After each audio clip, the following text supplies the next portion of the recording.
Viewers, welcome to एआईटीसीएस channel की GST के पे चर्चा में मैं आपका स्वागत करता हूं। मैं एआईटीसीएस से अंकित धुरिया। आज का इस सेशन में बहुत ही इंपॉर्टेंट टॉपिक पे बात करें। वो टॉपिक क्या है? वो टॉपिक यह है कि is GST registration is now more difficult. क्या जीएसटी नंबर लेने के लिए जो प्रोसेस है वो और भी डिफिकल्ट हो गया है?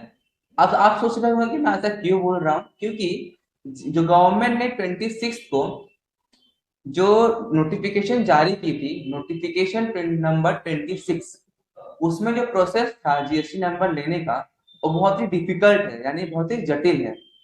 तो इसी पे आज हम चर्चा करेंगे और यही हमारा टॉपिक रहेगा डिस्कशन का।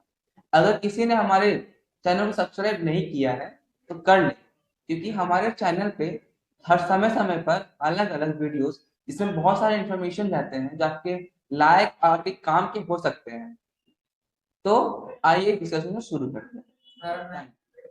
मैं आपका स्वागत करता हूँ। सर, मेरा तो सवाल था कि आपने सुना ही होगा कि जीएसटी नंबर लेने का जो प्रोसेस था वो as per the notification of government notification 26, जो जीएसटी नंबर लेने का जो प्रोसेस था और भी जटिल हो, यानी डिफिकल्ट। अगर आज इस पे कुछ राय दे पाए तो हमारे व्यूअर्स के लिए बहुत ही इंफॉर्मेटिव वीडियो बन सकती है। देखिए, जीएसटी रजिस्ट्रेशन का जो प्रोसेस है, now it has become more difficult. Difficult government को करना पड़ा। क्यों करना पड़ा? क्योंकि इसके पहले जब रजिस्ट्रेशन के लिए अप्लाई किया जाता था तो वहाँ मोबाइल नंबर और ईमेल आईडी देना पड़ता था, जो किसी भी व्यक्ति का हो सकता था। ऐसा जरूरी नहीं है कि जिसका हम पैन कार्ड यूज कर रहे हैं उसी के पैन कार्ड का ही मोबाइल नंबर और ईमेल आईडी हो। तो इससे क्या होता था कि फिक्टिशियस पर्सन का, किसी भी पर्सन का पैन कार्ड ले लिए और एक मोबाइल नंबर जो चालू है वो दे दिए, ईमेल आईडी जो चालू है वो दे दिए। उसके बेसिस पे जीएसटी नंबर ले लेते थे। घर में जो काम करने वाले हैं, डोमेस्टिक हेल्प है, उनके भी पैन कार्ड पे जीएसटी नंबर हो जाता था और बहुत से ट्रांजेक्शन होते थे, लाखों करोड़ों के ट्रांजेक्शन होते थे। और जब जीएसटी डिपार्टमेंट को इसका पता चलता था, उस पर छानबीन होती थी, तो ये पता चलता था कि जिसके पैन कार्ड पे रजिस्ट्रेशन नंबर लिया हुआ है दैट पर्सन डजंट एग्जिस्ट। वो या तो मर चुका है या तो है ही नहीं। इवन अगर वो ट्रेस भी हो जाता था तो पता चलता था कि वो घर में काम करने वाला कोई नौकर है या नौकरानी है, डोमेस्टिक हेल्प है, या कोई रिक्शा चलाने वाला है, या कोई छोटी मोटी दुकान करने वाला है। तो this was the issue of the misuse of PAN card.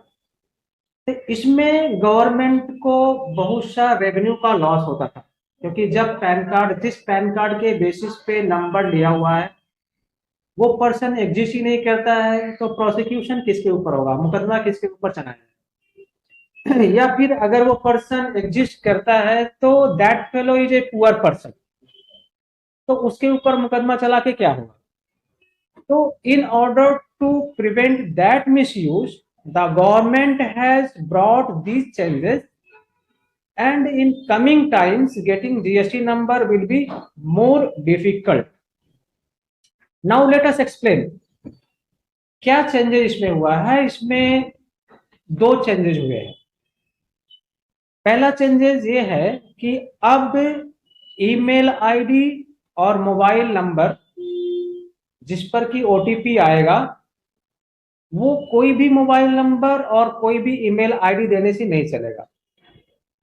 That mobile number and email ID must be link with permanent account number card, pan card से लिंक होना। जैसे भी हम ऑथराइज पर्सन या फिर पार्टनरशिप बिजनेस है तो partners के पैन कार्ड, अगर लिमिटेड कंपनी है, private limited company, public limited company है तो प्राइवेट लिमिटेड कंपनी के पैन कार्ड, और जो डायरेक्टर्स हैं उनके पैन कार्ड।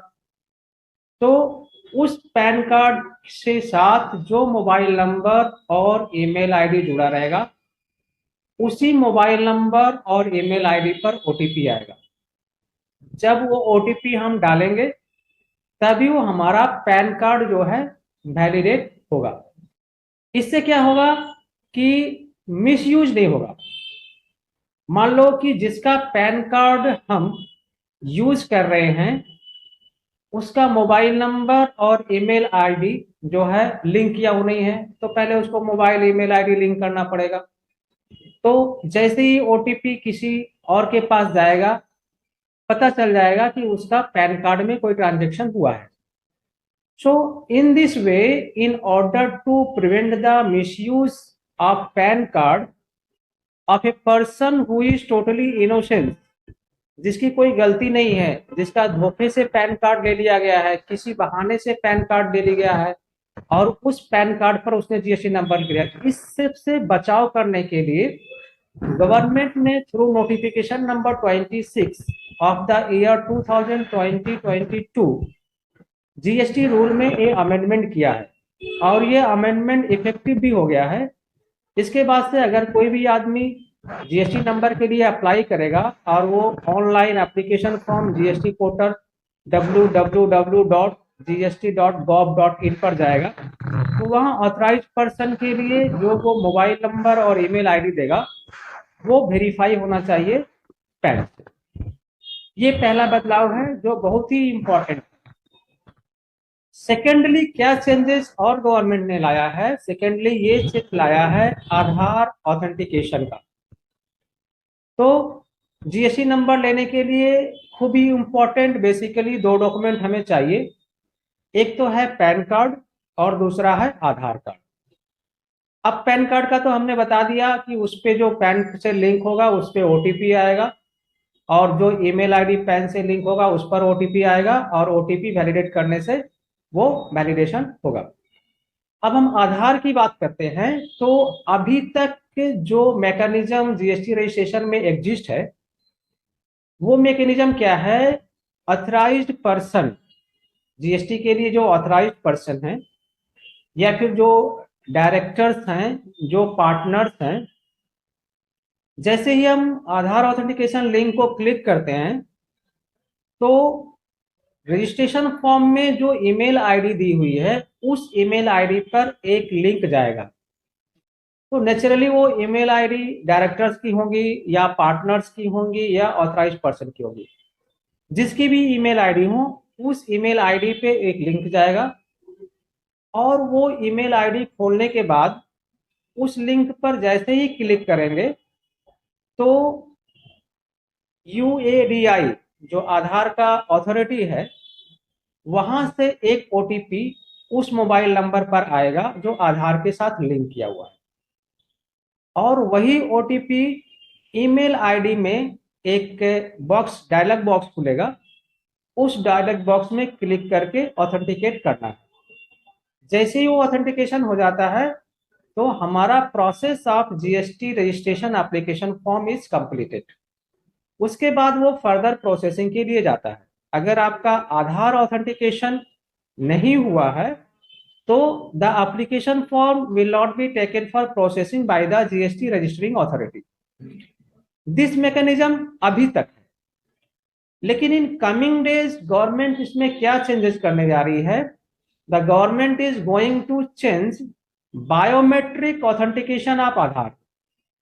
मतलब कि अब जो ओटीपी आएगा वो किसी के ईमेल आईडी पे नहीं आएगा।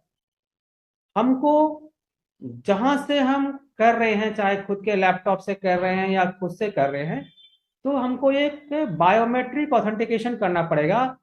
सिमिलर वे में जैसे हम आधार चेंज करने के लिए आधार सेंटर में जाते हैं तो वहाँ क्या है, बायोमेट्रिक ऑथेंटिकेशन होता है, 10 फिंगर्स के छाप लेते हैं, थंब के छाप लेते हैं, तब वो बायोमेट्रिक ऑथेंटिकेशन पूरा होता है।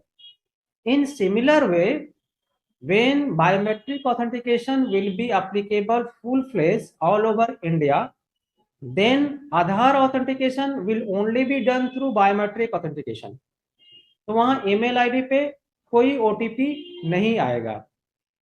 फिलहाल by virtue of the notification number 27 of the 2022, government has clarified कि ये mechanism on trial basis, on pilot basis is applicable for the state of Gujarat only. Gujarat में पहले ये पायलट प्रोजेक्ट के रूप में, ट्रायल के रूप में शुरू होगी। If this process is successful in Gujarat, अगर देखा जाएगा कि सब कुछ ठीक ठाक चल रहा है, आधार का बायोमेट्रिक ऑथेंटिकेशन लेने में कोई प्रॉब्लम नहीं है, सभी जगह मैकेनिज्म करेक्ट है, then in a phase manner, धीरे धीरे करके it shall be applicable to all states and union territory of India. तो पूरे भारत में इस व्यवस्था को लागू कर दी जाएगी। In perspective of these two changes, which is good for the government but bad for the scrupulous person, जो डिसऑनेस्ट पर्सन है, जिन्होंने आज तक एक फेक पैन के ऊपर, एक गलत आधार के ऊपर किसी का पैन और आधार मिसयूज करके जीएसटी रजिस्ट्रेशन ले लिया है, and they have made scam of crore का स्कैम कर लिए हैं, उनके लिए it is a bad news कि जब ये दो प्रोसेस फुल प्लेज चालू हो जाएंगी, then getting a GST number will be more difficult because there is no way to provide the wrong data.